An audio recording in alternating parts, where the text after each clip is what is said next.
He only wanted to live alone in the wild winter until a dying woman whispered, "My daughter will be your wife if you dare to keep her." The winter of 1880 was no ordinary winter. It was the kind of cold that clawed through bone, the kind of silence that could smother a man's will to live. Calder Kane, a rancher turned recluse, trudged along a snow-crusted trail, his mule snorting steam into the frigid air. He had no plans beyond his trap lines, no companions beyond his own shadow. For 5 years, loneliness had been his armor, silence his only language. But fate, that cruel dealer, was about to lay down a card he hadn't asked for. Up ahead, half buried in the frost, he spotted what looked like discarded rags. He slowed, instincts gnawing at him. As he drew closer, the shape became unmistakable. A woman, older, her skin cracked and raw, her lips split from exposure. She was still breathing, but barely. Her eyes met his, sharp, unflinching, as if daring him to walk away. Calder felt the old voice in his head.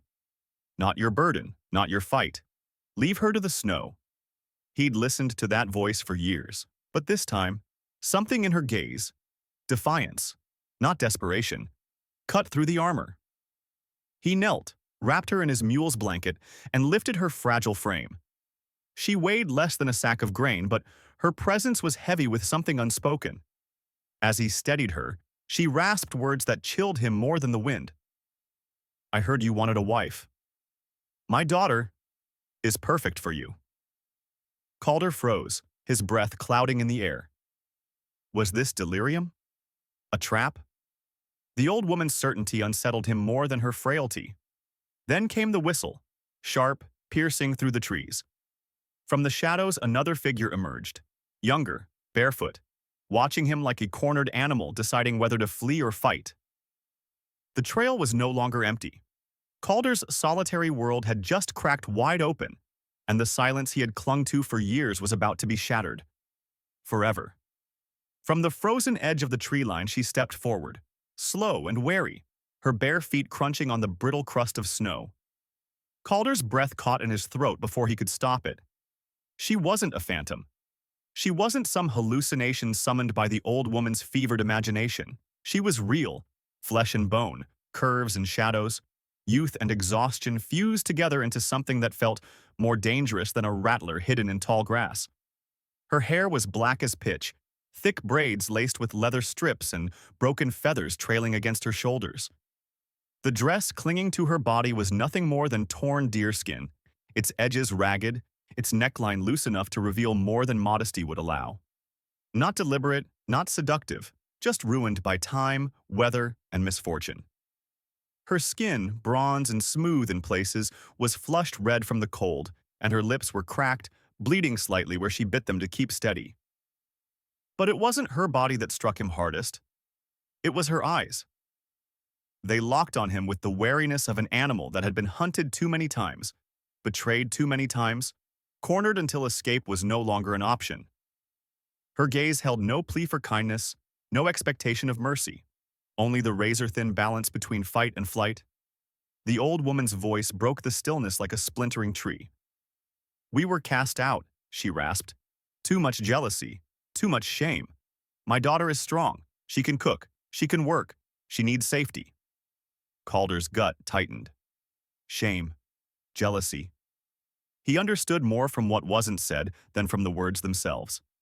He glanced at the girl again, at the way she stood half-turned, her shoulders braced against unseen judgment. It wasn't weakness that had exiled her. It was the opposite. Beauty, in a world that twisted it into curse. Calder wanted to step back, to retreat to the fortress of silence and solitude he'd built for years. He wanted to tell them he didn't have room, didn't have patience, didn't have anything left to give. But when the girl's eyes flickered down, just for a heartbeat, he caught something else buried deep inside. Not desperation, not begging, but the raw hunger for one thing, a place to exist without fear. The wind howled down the trail, tearing at his coat, rattling the pine branches overhead. Calder felt the weight of choice press against him. If he turned away now, she'd vanish back into the shadows, and he'd never see her again. Maybe that was safer. Maybe that was what the world expected. But his boots shifted forward before his mind could stop them. The girl's name, Sona, was revealed later, whispered by her mother in the cabin's dim firelight. But in that moment on the trail, Calder only knew her as presence, sharp, fragile, unyielding. She followed him silently back toward his cabin, each step echoing with tension. He didn't speak. She didn't speak. The snow crunched beneath them, and the silence between breaths grew heavier with every mile. At the cabin, warmth spilled from the hearth, but it did little to thaw the unease. Calder watched her kneel by the fire, hands trembling as the heat stung her frozen skin. She never complained. She never asked for comfort. Instead, she carried her mother's frail frame to bedding without prompting, adjusted the blankets with quiet precision, then folded herself onto the wooden floor as if it were nothing more than her lot in life. Later that night, Calder saw the bruises.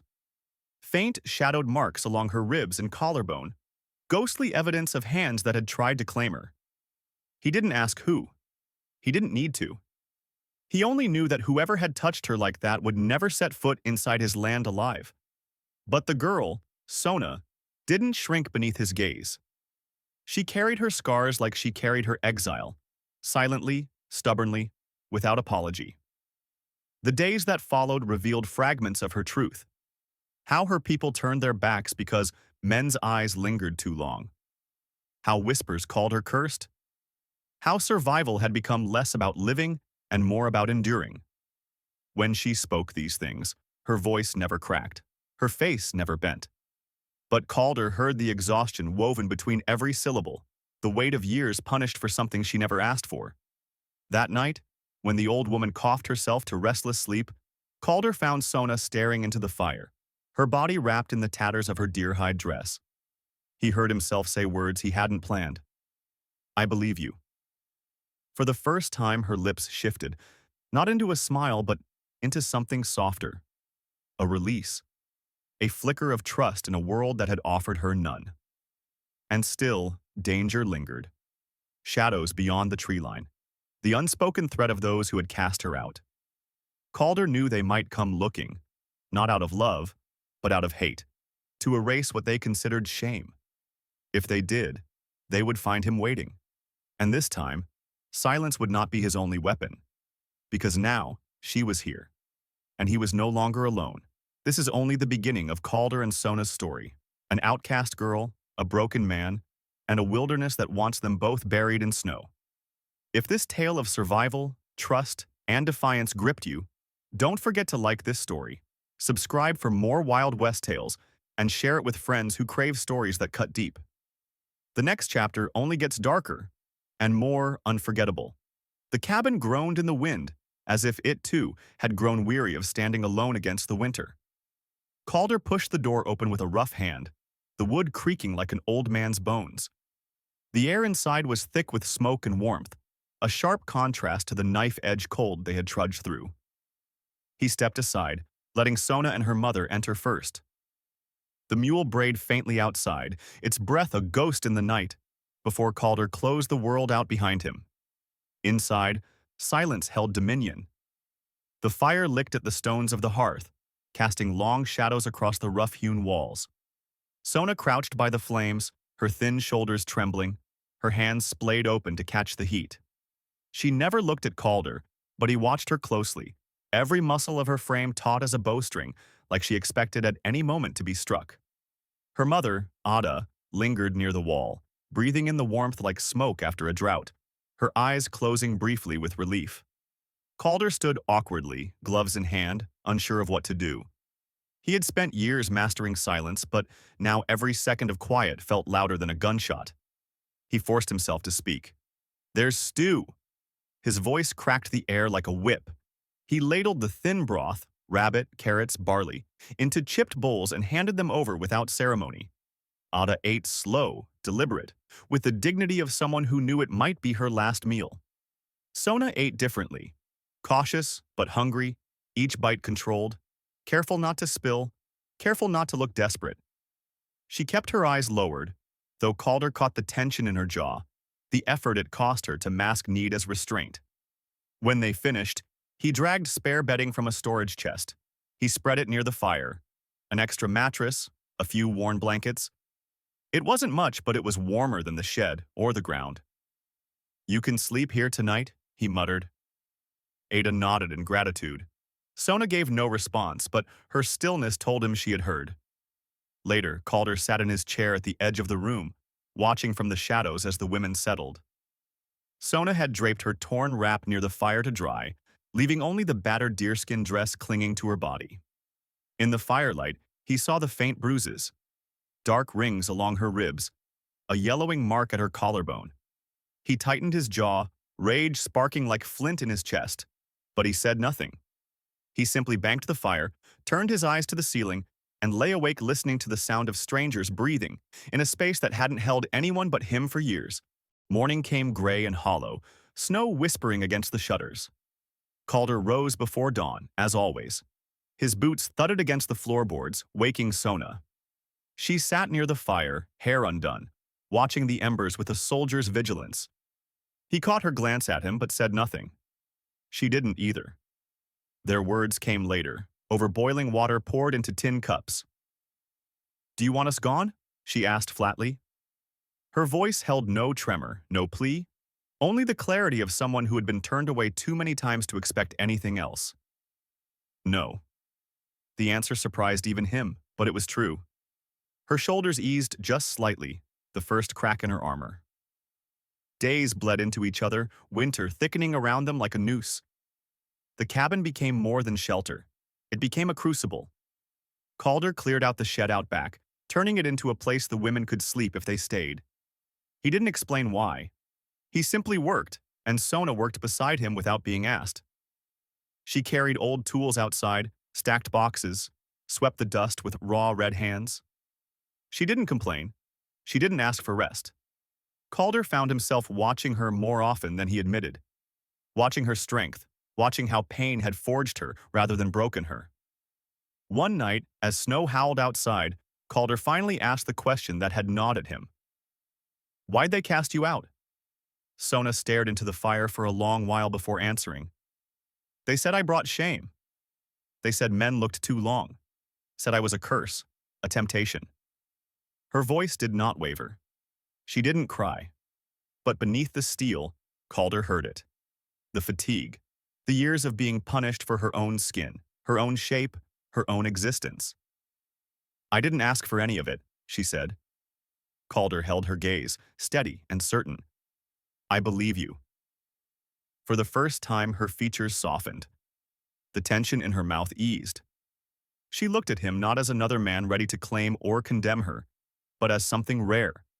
A witness who chose belief over judgment. But belief wasn't enough to quiet the unease. Outside those cabin walls, the world was watching, whispering. Exile wasn't the end of her story. It was the beginning of something worse. Calder knew it. He had seen enough men, enough mobs, enough jealous hatred to recognize the storm that might follow. And when it came, it would come hard. Inside the cabin, the fire snapped. Shadows crawled across the walls, stretching long and thin. Sona shifted closer to her mother, adjusting the blanket around Ada's frail shoulders. Calder watched, silent, but inside his chest something shifted, something that felt heavier than pity, sharper than duty. Responsibility, the kind that didn't fade when morning came. And as the wind clawed against the door, he understood with a clarity that chilled him deeper than the snow ever could. Whatever trial had begun that night, there would be no walking away from it. Not for him. Not for her. Not anymore.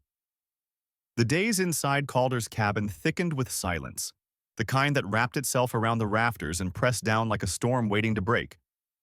Snow sealed the world outside in white, but inside, something darker loomed, a waiting none of them wanted to name. Ada's cough grew worse. At night, it rattled through the cabin walls like the groan of an old tree, steady but weakening. Sona never left her mother's side, pressing damp cloths to her lips, feeding her spoonfuls of broth she barely swallowed. Calder watched, helpless in the corner, the fire painting shadows over his face. He had seen death before.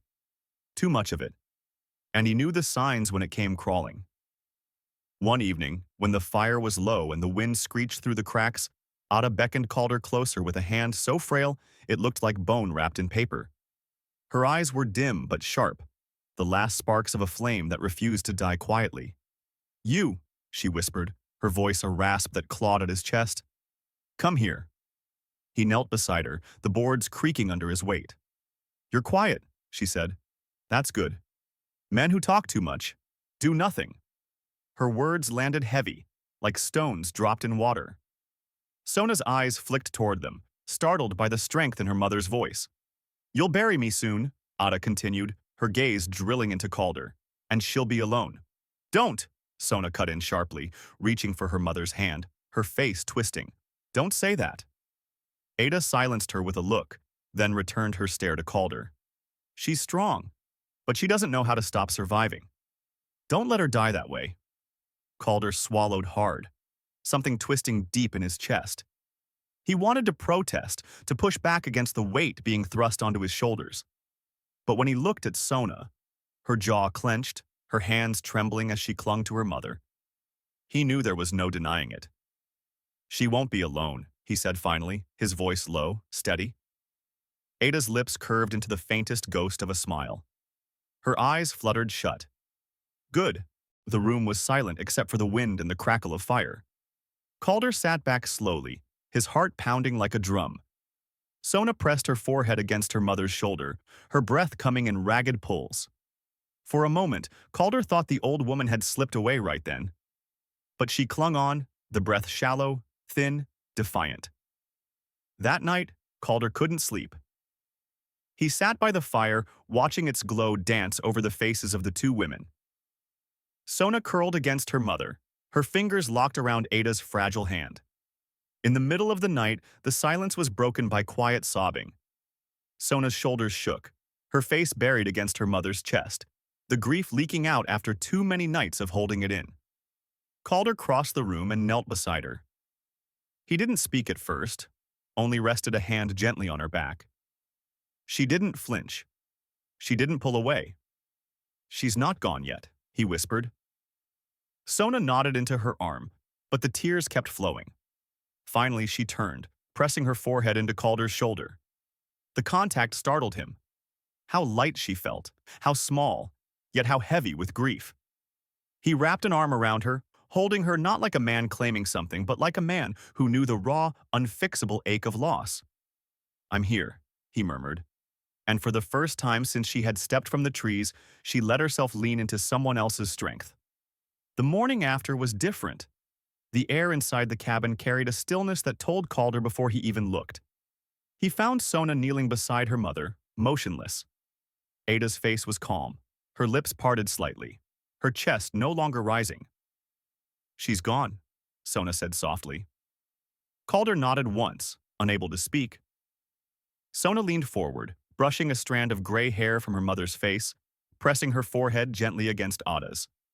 She didn't cry. Her eyes were red, but dry, the grief locked down into a quiet strength. When she finally stood, Calder went outside, grabbed the shovel, and began to dig. The earth was stubborn, half frozen, each thrust of the shovel jarring his arms, but Calder kept working. Sweat ran down his back, despite the biting cold. He worked as if motion itself could keep grief from settling too deep. When the grave was ready, he carried Ada in his arms, her body light as a bundle of cloth. Sona followed close behind, silent, her eyes locked forward. They laid the body down in the shallow earth. No preacher, no prayers, just silence, the wind, and the crunch of snow beneath their boots. Sona knelt in the snow, whispering something in her native tongue too soft for Calder to catch. Her voice trembled only once, then steadied. Calder covered the grave, pressing the earth down with the flat of his shovel until nothing but a mound of fresh dirt marked the spot. When he looked up, Sona was still standing there, her arms crossed tightly over her stomach, her face pale but unbroken. "She loved you," Calder said quietly. Sona's chin trembled just once before she tightened it again. She didn't answer. She didn't have to. That night, the cabin felt smaller, heavier. The fire roared high, but the emptiness pressed deeper than the cold ever could. Sona sat in Calder's chair by the hearth, her knees drawn to her chest, a blanket wrapped around her shoulders. She looked different now, not fragile, not lost, but sharpened by loss into something that demanded to be seen. Calder watched her from across the room, understanding with a clarity that startled him. The old woman had passed her burden into his hands, but Sona was not a weight. She was a force. And the storm that was coming, the world outside, the whispers of shame and exile, the violence that always followed weakness, would have to break through both of them now. Together. The grave behind the cabin turned dark under snow, a silent marker of loss pressed into the earth. For days after Ada's passing, the cabin seemed to shrink with its emptiness. The air was thick with absence, every sound amplified. The scrape of Calder's boots on the floor, the crackle of wood in the hearth, the sigh of the wind at the shutters. Sona hardly spoke. She moved through the days like a shadow, tending to small chores with mechanical precision, her eyes always sharp but inward, as if she carried her mother's voice in every step. Yet something shifted in the quiet. The grief did not break her. It honed her. One morning, Calder found her outside, hammer in hand, mending the roof of the chicken coop. The cold flushed her cheeks, her braids swung against her back, and though her hands were raw from work, she kept striking nail after nail. She was not surviving anymore. She was building.